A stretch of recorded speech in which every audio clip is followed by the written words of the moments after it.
Now, story.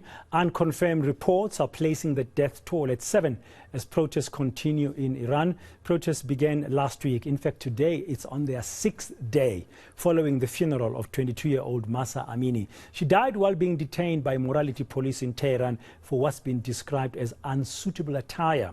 Her death has sparked outrage and protests over freedoms in the Islamic State. Let's unpack this international story now. I'm joined by Afro-Middle East Centre's Executive Director, Jeenah. Naeem, good afternoon. Welcome to Today. Thank you very much for your time. I see latest reports coming out of Iran today are saying that the protests are really escalating.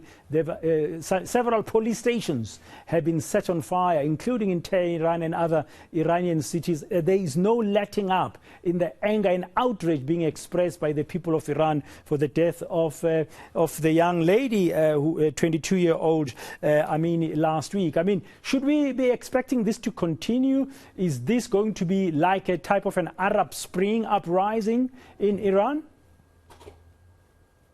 I think we should expect it to continue. I mean, this is probably the largest set of protests that have taken place in Iran since the end of 2019, when there were huge protests across the country when fuel subsidies were lifted. So it's big. It will continue for a while.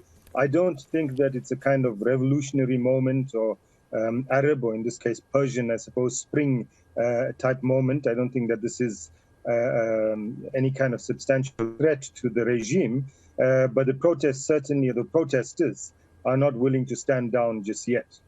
Yeah, and I mean, what happened to Mahsa Amini by the morality police has been reported in a mixed way from what I've seen.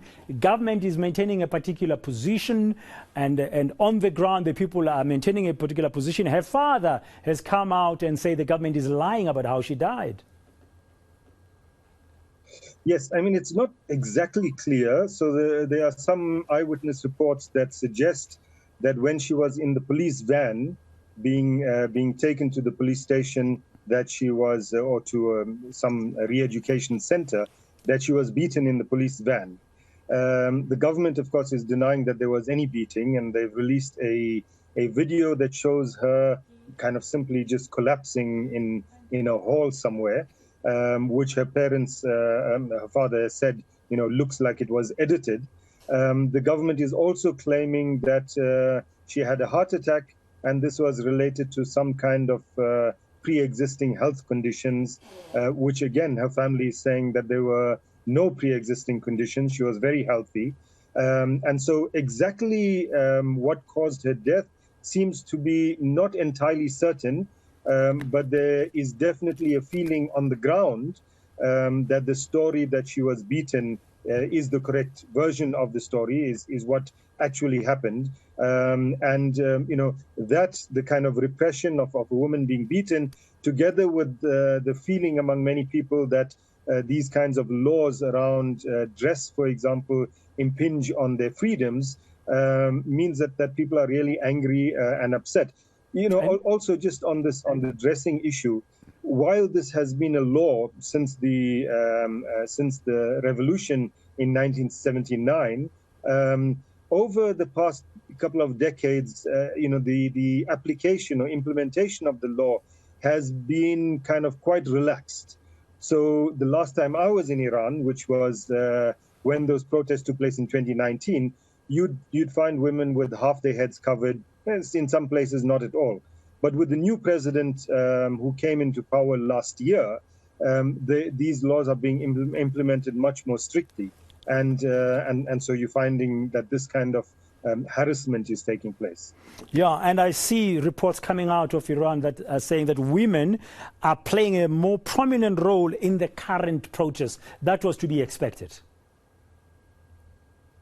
Well, kind of. I mean, look, women in Iran have always been very active politically, on the streets, in parliament, whatever the case might be.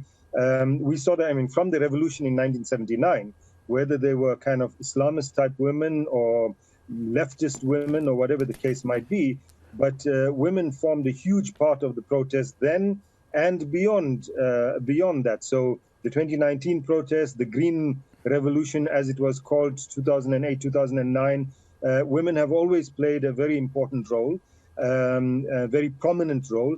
I think what's kind of different now is because this is particularly seen as a women's issue, we are seeing on social media, etc., many more images of women. So images being posted of women taking off their headscarves or cutting their hair, for example, much more than the role of men in this protest. But it's, that women might even form a majority in a protest is not something new in Iran. Yeah. Is it about human rights? Is this a protest for respect or equality or human rights? I received yesterday evening a post that came out there, hashtag Mahsa Amini, saying that the biggest war for human rights and feminism is happening in Iran right now, and that if you are living on earth and you are being silent, you don't get to talk about women's rights anymore. That's a very strong, powerful post that I've seen. So is it all about human rights, or is it a resistance against the new president who's trying to enforce the old laws compared to the relaxation you say has been happening recently?